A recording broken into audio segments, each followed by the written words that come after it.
provoca que el espacio intercular sea muy pequeño, ¿no? Entonces, recuerden, estamos hablando en este caso de nuestros tejidos animales. Vamos a ver el tejido epitelial, el tejido conectivo, el tejido muscular, el tejido nervioso, en los cuales, pues obviamente vamos a hablar de cada uno de ellos. Empezamos con nuestro tejido epitelial. Entonces, en cuanto a nuestro tejido epitelial, ¿qué mencionamos? Mencionamos que en este caso es de revestimiento, se puede decir, el cual pues obviamente se puede decir que agrupa diversos tipos de tejidos que pueden tener función protectora, secretora o de absorción. Se puede decir que el tejido epitelial recubre la superficie del cuerpo y las cavidades y conductos del organismo. Se puede decir que sus células son geométricas, se puede decir que están unidas íntimamente por em, nuestras desmosomas en este caso.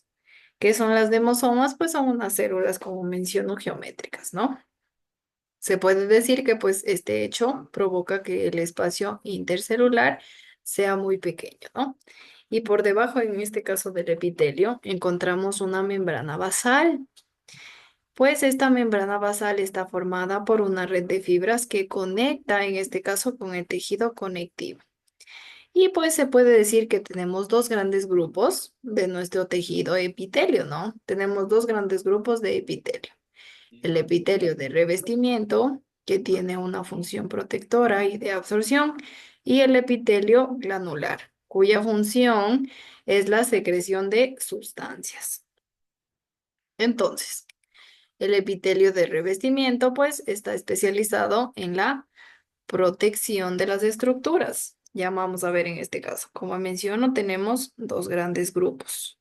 El epitelio de revestimiento, que tiene una función protectora y de absorción, y el epitelio granular, cuya función es la secreción de sustancias. ¿Sí ven?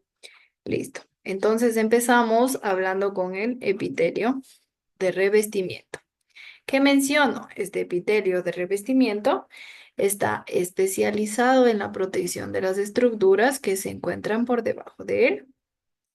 Las células de este epitelio de revestimiento pueden constituir una o varias capas. Como menciono, puede tener una o varias capas nuestro epitelio de revestimiento. Por ejemplo, tenemos microscópicamente, se puede decir, el tejido epitelial, el cual tenemos el tejido conjuntivo, tenemos aquí nuestro tejido epitelial, tenemos las células prismáticas y tenemos las células calciformes. En cuanto a nuestro tejido epitelial, que es del que estamos hablando, si el tejido epitelial va, en este caso, desde la parte intermedia hasta la parte final. Todo esto es nuestro tejido epitelial. Entonces, en cuanto al epitelio de revestimiento, se puede decir que está especializado en la protección de las estructuras que se encuentran por debajo de él. Nuestra célula del epitelio de revestimiento puede constituir una o varias capas. Según esto, podemos distinguir en este caso, pues, nuestro epitelio simple, nuestro epitelio estratificado y nuestro epitelio pseudoestratificado. Tenemos tres tipos, ¿no? Epitelio simple, epitelio estratificado y epitelio pseudoestratificado, ¿no? Pseudoestratificado. Listo.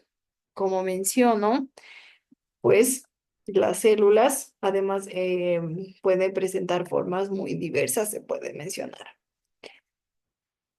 en las cuales tenemos el epitelio simple, el estratificado y el pseudoficado. El simple, pues, está formado por una sola capa de células. El estratificado está formado por más de una capa de células. Y el pseudoestratificado, pues se puede decir que nuestras células tienen una distribución irregular y el microscopio da la impresión de que se trata más o menos de un epitelio estratificado. Y pues vamos, en este caso, déjeme, listo. Vamos a ver nuestro epitelio, como lo veríamos en el microscopio, se puede mencionar. Entonces, tenemos el epitelio plano simple, tenemos el epitelio cilíndrico y tenemos el epitelio cúbico. En cuanto a nuestro epitelio plano simple, se puede decir que tapiza la pared interna de los vasos sanguíneos y de órganos como el corazón. Y pues en este caso, la capa recibe el nombre de endotelio. Como menciono, nuestro epitelio plano simple tapiza la pared interna de los vasos sanguíneos y también pues de los órganos como el corazón. En este caso, la capa recibe el nombre de endotelio. Se puede decir que también tapiza cavidades internas procedentes del celoma, como en este caso, pues, la peritoneal y también la pleural. En este caso, pues, los denominamos mesotelios. Entonces, tenemos dos epitelios planos, el endotelio y el mesotelio. ¿Sí ven? El endotelio y el mesotelio. El epitelio cilíndrico, pues, es el epitelio que representa las microvellosidades intestinales. Permite aumentar la superficie de absorción. En cuanto a mi epitelio cúbico, si ustedes ven esta superficie, pues se puede decir en este caso que tiene microvellosidades. Todo en cuanto a las microvellosidades. ¿Sí ven? Que con el fin de por qué tengo yo estas microvellosidades, pues se puede decir que es para aumentar la superficie de absorción a través de estos vellitos. Pues, ¿qué sucede? A través de estos vellitos yo facilito la absorción de cualquier, en este caso, em, tejido, ¿no? Recuerden que estamos hablando en este caso, pues, del tejido epitelial. Y tenemos tres tipos. Teníamos nuestro epitelio de revestimiento en el cual tenemos el epitelio simple, el epitelio estratificado y el epitelio pseudoestratificado. Recuerden que el epitelio simple, que es el que tenemos aquí, pues este forma una sola capa de células. El estratificado, pues, está formado por más de una capa de células. Y el epitelio pseudoestratificado, se puede decir que las células tienen una distribución irregular y el microscopio de la impresión del que se trata, ¿no? En este caso. Y vemos nuestros tres. El epitelio plano simple, ¿qué nomás decíamos que tenía? ¿Cuáles eran? En este caso, las dos capas que tenía nuestro epitelio simple. ¿Quién El recuerda? endotelio y el mesotelio. Muy bien, gracias Arturito. Las dos capas que tenemos en nuestro epitelio plano simple es el endotelio y el mesotelio. Recuerden que se puede decir que en el endotelio es la parte interna, la pared interna de los vasos sanguíneos y también de nuestros órganos. Un ejemplo, pues el corazón. Esto en cuanto al endotelio. Y en cuanto al mesotelio, pues se puede decir que en este caso es nuestras cavidades internas procedentes del celoma. Recuerden, antes sí vimos el celoma, ¿no? Y pues ahora también lo mencionamos. Y un ejemplo del celoma tenemos al peritoneal y también al pleural, que son dos tipos de mesotelio. Hablando de nuestro epitelio cilíndrico, pues es el epitelio que presenta las microvellosidades intestinales y permite aumentar la superficie de absorción. El epitelio cúbico, pues se puede decir que tapiza las glándulas salivales. ¿Cuáles son las glándulas salivales? En este caso, pues tengo glándulas salivales en el riñón, en el páncreas, también en cuanto a nuestras células pigmentadas de la retina. Recuerden que al ser glándulas salivadas, si ustedes ven, tiene una estructura, en este caso, en su interior más circular, más agrandada, pues me sirve en este caso para nuestras glándulas en este caso, ¿no? Nos ayuda esta forma que tiene en cuanto a nuestro epitelio cúbico. De ahí el nombre, ¿no? Que parece en este caso un cubo. De ahí el nombre, que parece un cubo. Listo. Entonces, en cuanto al epitelio púbico, pues tapiza nuestras glándulas salivales, las cuales que el riñón, el páncreas y también las células pigmentadas de nuestra retina tienen, en este caso, nuestras glándulas salivadas, nuestro epitelio cúbico. Tienen todas este epitelio, de esta forma más o menos. En el riñón, en el páncreas, tenemos estos tejidos epiteliales, llamados epitelios cúbicos, que nos ayudan, como menciono, a nuestras glándulas salivales, ¿no? Esto en cuanto, pues, a nuestros tres tipos de epitelio de revestimiento. Vamos también a ver otros tres tipos de, de revestimiento. Listo. Vemos nuestros otros tres tipos de revestimiento, en los cuales, pues, se puede decir que tengo el epitelio cilíndrico pseudoestratificado. Tengo el epitelio plano estratificado y tengo el epitelio cilíndrico estratificado. Recuerden que se puede mencionar que estos son más complejos, ¿no? Si ustedes logran ver, pues nuestras primeras tres estructuras no son tan complejas como las siguientes tres. Se ve en este caso ya nuestros filamentos de absorción, tenemos en este caso diferentes formas en cuanto a nuestros tejidos, si ustedes logran ver, están muy diferentes y más complejos a nuestros primeros tres.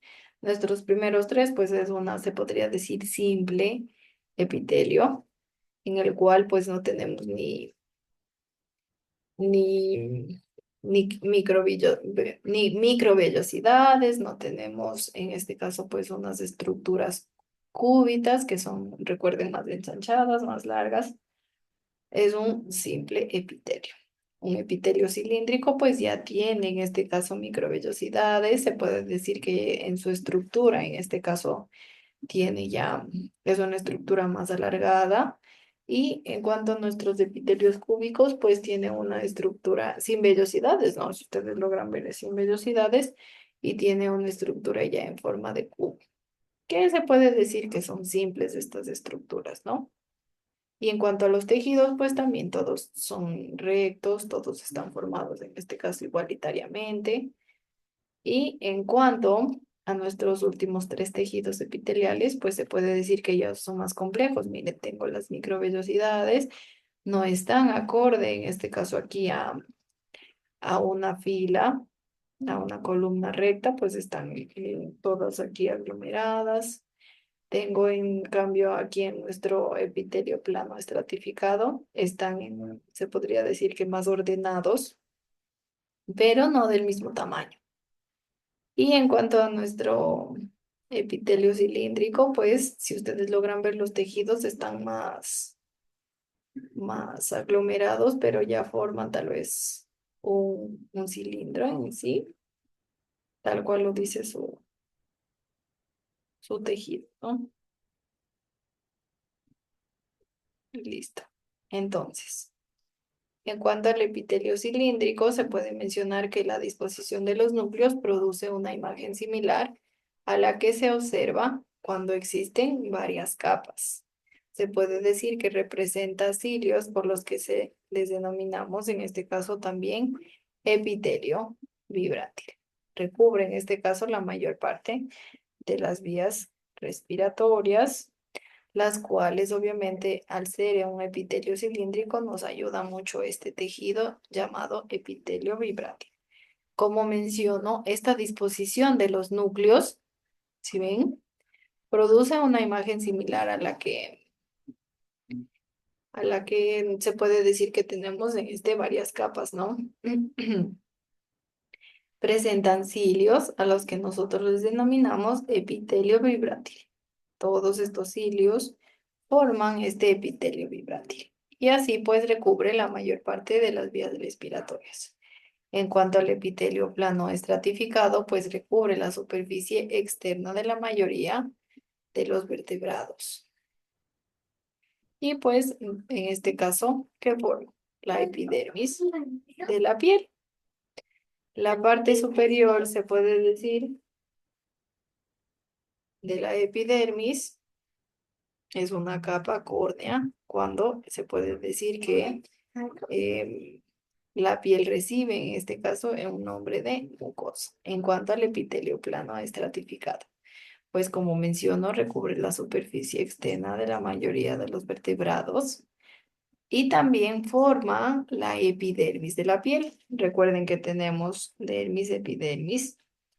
Reforma, en este caso, nuestro epitelio plano forma la epidermis de la piel. La parte superior de la epidermis se puede decir que es una capa córnea. Y cuando esta capa falta, la piel recibe el nombre de mucosa. Cuando falta esta capa córnea. Tal vez alguien tiene idea en este caso de la capa córnea.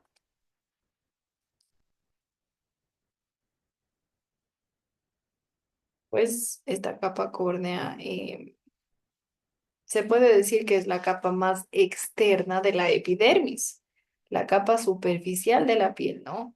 Y si pues nos hace falta esta capa córnea, obviamente se puede decir que nosotros le denominamos mucosa, ¿no?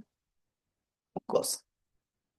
Y hablando del epitelio cilíndrico estratificado, pues recibe algunas zonas del aparato digestivo en los vertebrados inferiores, en los que obviamente está muy poco extendido, se puede decir, y normalmente en estas zonas de transición entre los epitelios pavimentosos, los pluriestratificados y los cilíndricos y los pseudo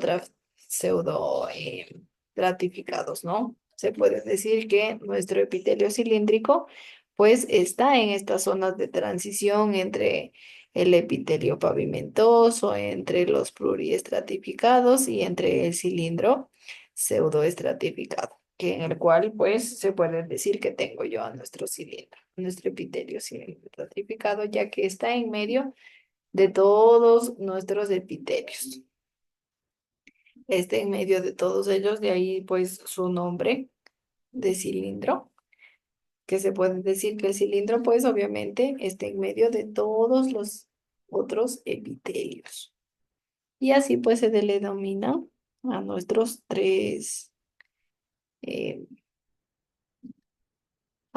tres tejidos finales, ¿no? En los cuales pues nos adentramos, se puede decir un poquito más con nuestro epitelio granular, que vamos a ver a continuación. Listo. ¿Qué mencionamos entonces en cuanto a nuestro epitelio granular? Se puede decir que nuestro epitelio granular consiste, obviamente, en que constituye nuestras glándulas. ¿Qué son las glándulas? Pues también constituye los órganos especializados en la fabricación y secreción de sustancias. Y pues según su estructura, nosotros distinguimos, se puede decir, dos tipos de glándulas. Las glándulas unicelulares y las glándulas pluricelulares. Entonces, dicho esto, en cuanto a nuestras glándulas unicelulares, se puede mencionar a las glándulas calciformes que tenemos, en este caso, pues, nuestra fotito de las glándulas calciformes. Estas glándulas se encuentran en la pared del intestino delgado y se puede decir que estas glándulas segregan una sustancia. ¿Cómo se llama esta sustancia? Se le denomina mucos. Mucus. Entonces, ¿qué menciono? Tenemos dos tipos de glándulas. Tenemos las unicelulares y las pluricelulares. Las unicelulares, como la glándula calciforme, en este caso que les he colocado un ejemplo, se encuentra en la pared del intestino delgado y segregan una sustancia. ¿Cómo se llama la sustancia que segrega en este caso? Mucus. Este mucus Facilita el tránsito a lo largo del intestino y lo protege de la acción de las enzimas digestivas, pues ayuda en este caso, como menciono, a la digestión, ¿no? A lo largo, obviamente, este mucus facilita el tránsito a lo largo de todo nuestro intestino y lo protege de la acción de las enzimas digestivas. Y hablando de nuestros pluricelulares, como la glándula tiroides, pues se puede decir que produce diversas hormonas. Recuerden, nuestro epitelio glandular. Tenemos en este caso a la glándula tiroides, la cual puede producir diversas hormonas. Entre ellas, pues tenemos a la tiroxina, según donde vierten en este caso sus productos, los cuales tenemos tres tipos de glándulas pluricelulares, que ya vamos a ver a continuación. Tenemos a nuestras glándulas denominadas exócrinas, tenemos a nuestras endocrinas y tenemos a nuestras mixtas. Tres tipos de glándulas pluricelulares. Tenemos las exócrinas, tenemos las endocrinas y tenemos las mixtas. Tres tipos de glándulas. Recuerden de qué estábamos hablando, de nuestro epitelio glandular, el cual pues constituye obviamente nuestras glándulas, nuestros órganos especializados en la fabricación y en la secreción de sustancias, las cuales mencionábamos que tenemos dos tipos de glándulas. ¿Cuáles eran los dos tipos de glándulas? Unicelulares y pluricelulares. Muy bien, unicelulares y pluricelulares. Entonces, en este caso, en los unicelulares, pues tenemos a nuestras glándulas calciformes. ¿Qué mencionaba yo en cuanto a nuestras glándulas calciformes? Les decía que se encuentran en la pared del intestino delgado, las cuales segregan una sustancia denominada mucus. En este caso, pues nos ayuda, obviamente, a transitar, en este caso, a lo largo del intestino. Facilita obviamente y protege la acción de nuestras enzimas digestivas. Y en cuanto a las pluricelulares, como la glándula tiroides, pues produce diversas hormonas, entre ellas produce la tiroxina. Y les mencionaba que según los productos, en este caso, según donde vierte estos productos, existen tres tipos de glándulas. ¿Cuáles eran esos tres tipos de glándulas?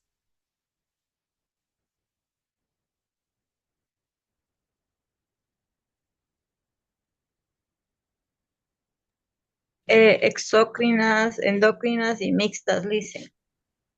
Gracias, Irmita. Muy bien. Tenemos tres tipos. Tenemos las exócrinas, tenemos las endócrinas y las mixtas. Muy bien. De las cuales, pues, vamos a hablar. Tenemos nuestras exócrinas. Hablando de nuestras exócrinas, recuerden que estamos hablando de según donde vierten sus productos. Entonces, nuestras exócrinas vierten las sustancias que producen exclusivamente al exterior del organismo. Ejemplo de estas glándulas exócrinas tenemos a las glándulas lacrimales. ¿Cuáles son nuestras glándulas lacrimales? Pues se puede decir, o en dónde están ubicadas. No sé si tal vez se les venga el nombre. En las hojas, licenciada. Ya, en los ojitos. Muy bien. Las glándulas lacrimales, pues obviamente se encuentran en nuestros ojitos, tanto en la parte de, de, de- de nuestra comisura, en este caso lagrimal, como en nuestro abajito de la ceja, en ese gordito que tenemos abajito de la ceja, también tenemos ahí la glándula. Listo.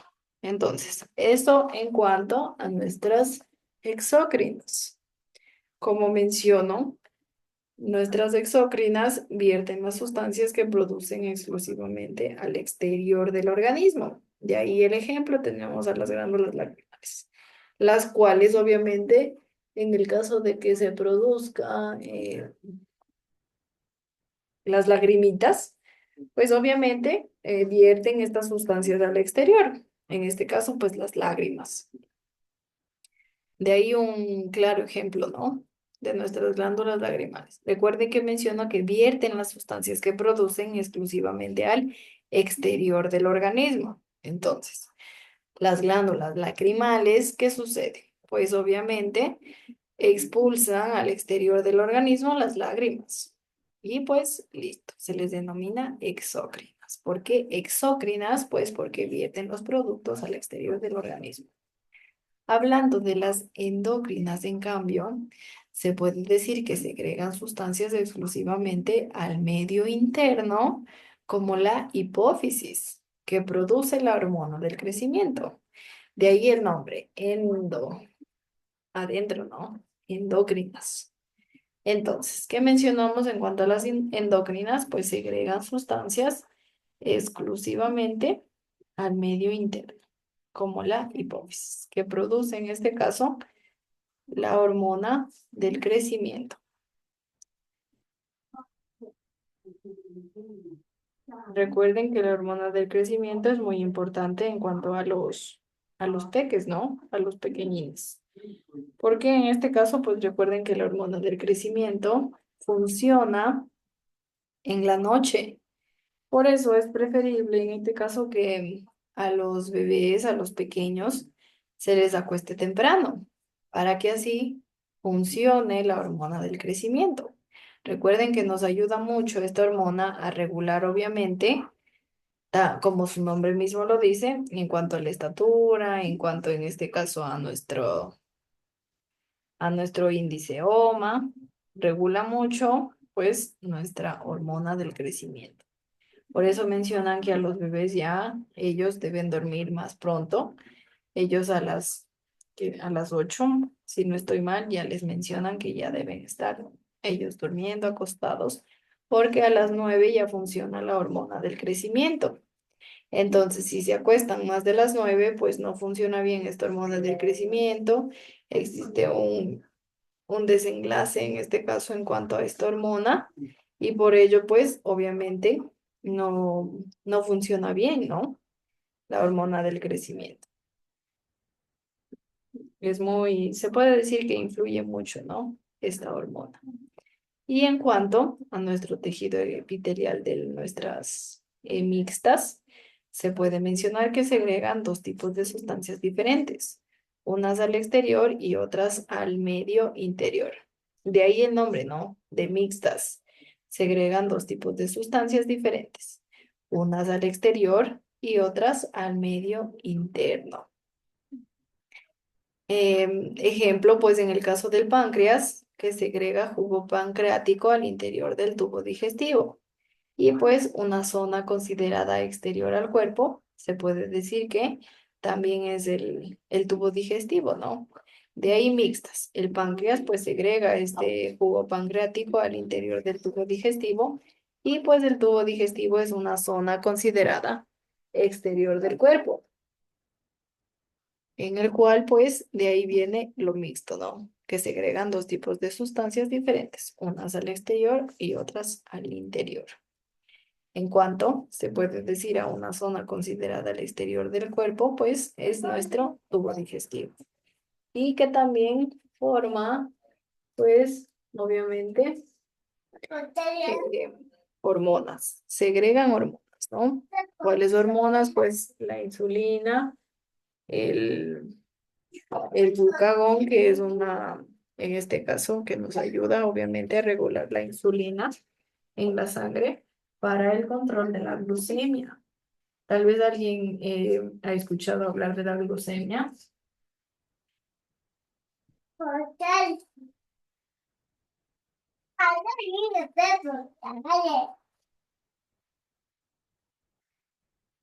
Nadie.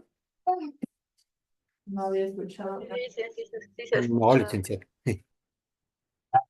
Bueno, no hay problema, ¿no? Ay, bueno, si tal vez ya desean conectarse a la siguiente clase, pues realícenlo, ¿no? Yo ya concluyo en este caso con los 10 minutos que faltan. Bueno, ya 5. Y pues nada, ahí revisan la clase si desean.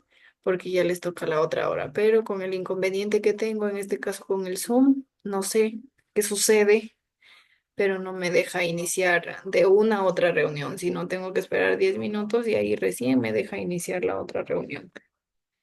Como mencionaba, tal vez si alguien sabe cómo puedo resolver este problema, pues con gusto me escriben al WhatsApp y me ayudan. Pero bueno, ya. Seguimos entonces con esta. Termino en este caso con esto, culmino con esto y de ahí pues nada, ya los que deseen, como menciono, vayan a clases de siguientes, no, no sé con quién tengan, pero pues nada.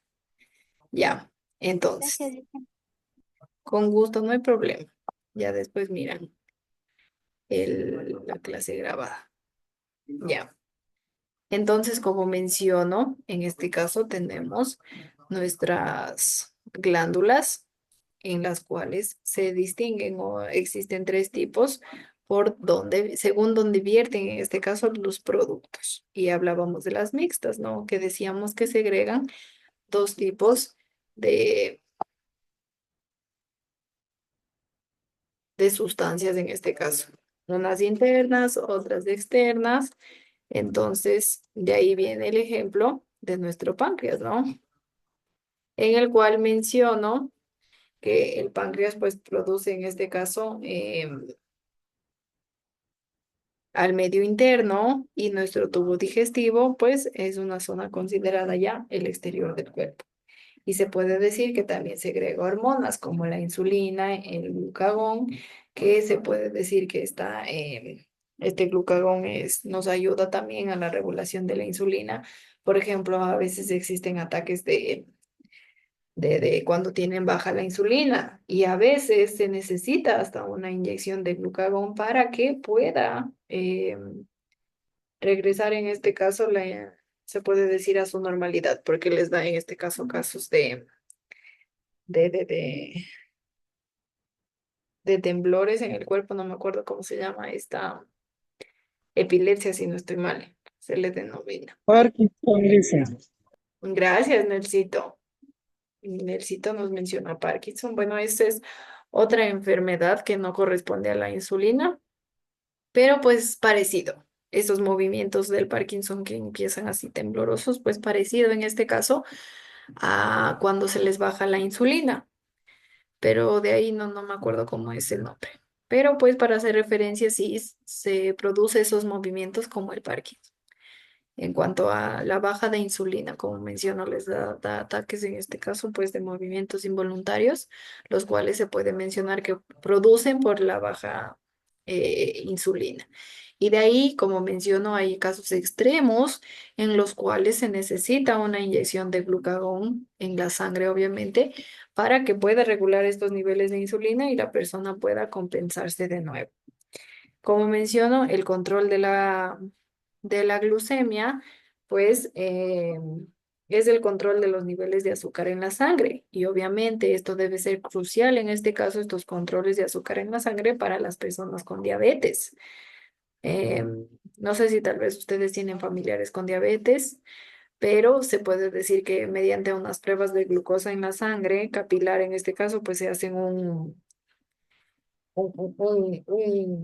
monitoreo, ¿no? Continuo de la glucosa a través, como menciono, de estas pruebas de glucosa en la sangre capilar. Se hacen es como un esferito, en este caso que tiene una aguja al final, pues se pinchan, sale sangre del dedito, tal cual como se van a hacer la prueba para saber qué tipo de sangre son. Así son las pruebas.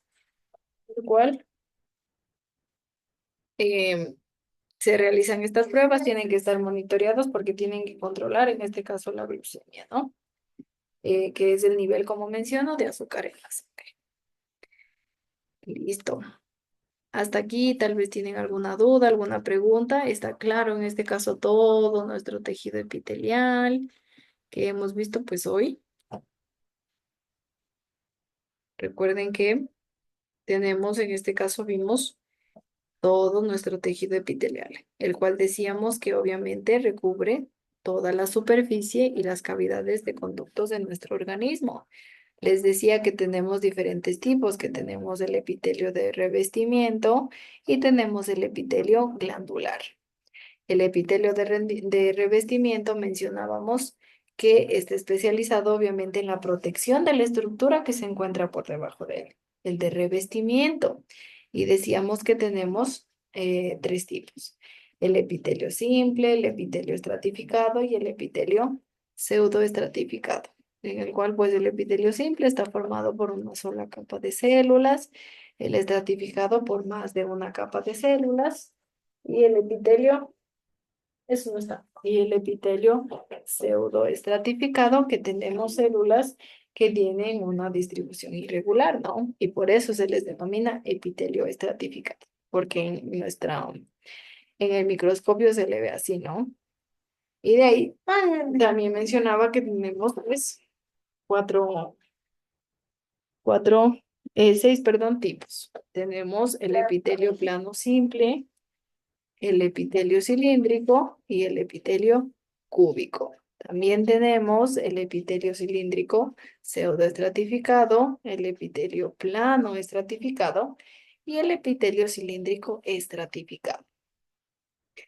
Mencionaba también en este caso que ya hablamos del epitelio de revestimiento y ahora nos falta hablar del epitelio glandular, en el cual obviamente hablamos de glándulas, de órganos especializados y hablamos de fabricación y secreción de sustancias, que según esta estructura nosotros distinguimos dos tipos de glándulas. Tenemos las unicelulares